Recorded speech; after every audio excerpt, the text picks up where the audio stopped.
And I would say that when it comes to performance management, it has been a game changer, if you ask me, that we have been able to transform and be able to measure what our colleagues are doing.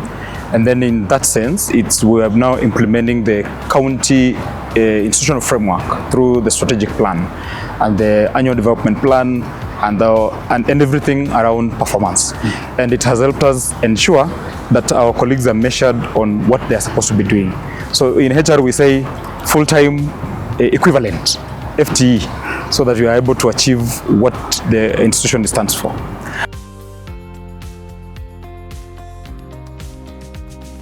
It's very important to have a synchronized framework so that you are not operating in silos. You know that this is what you're supposed to do. And I would want to appreciate the State Department for Devolution and the KDSP program, because I remember when we were developing the County Integrated Development Guidelines, actually that was the start. And it helped us now have a proper way of doing things. Now the framework is actually now going to equalize, that everybody else now will understand the reasons why we need to have performance management in organization, and particularly county governments. You realize that most county governments are on performance, but they do not appreciate how it is done. So the framework is going to unify us so that everybody knows where we are coming from and where we're headed. So it's imperative that we have the framework.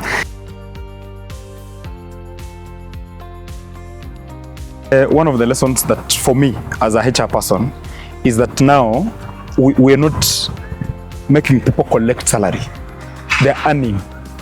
You know, you earn by being measured. That as much as you have the job description and stuff, are you able to quantify that at the end of the month? So as HR practitioners, the performance management has helped us appreciate the kind of competencies that, for example, we have. Do they meet the skill set that we require for us to achieve objectives of the institution? All institutions have mandates. So if you do not achieve the mandate of that institution, then you are not supposed to be in existence. So performance management has made us be able to appreciate that, in the sense that I can be able to measure even the board, the CEO, and anybody else, including up to the level of staff at the very lowest pyramid in our organization. And that helps us to be able to appreciate where we're coming from and where we're headed to as an institution. Yeah. So performance management for me is one of the tools that will help us as a country to achieve what we intend to do.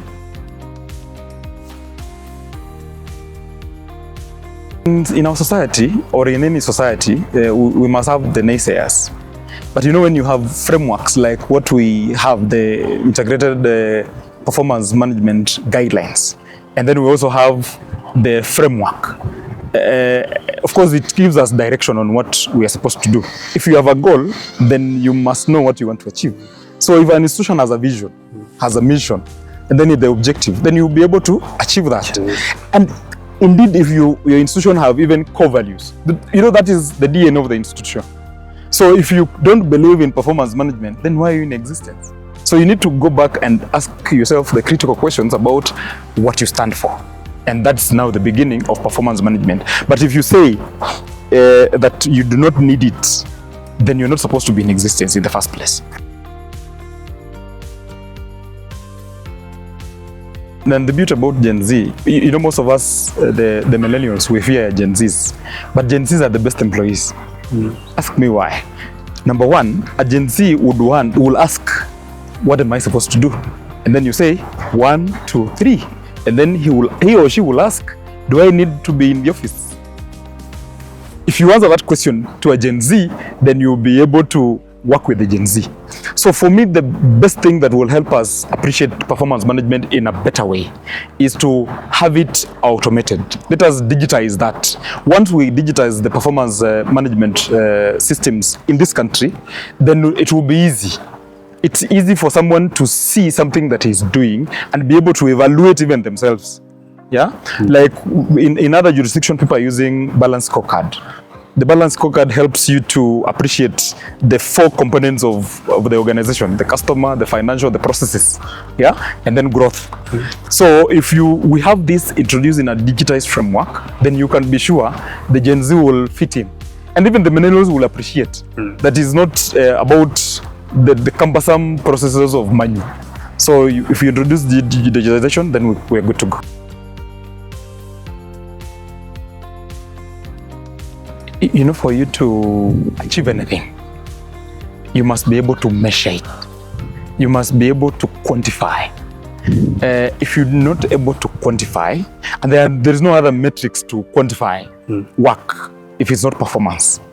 Because you can be coming to work in the morning, and then how productive are you?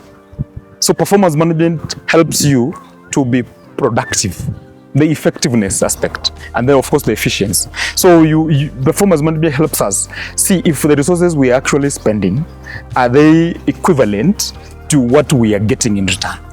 So for me, performance management is the tick.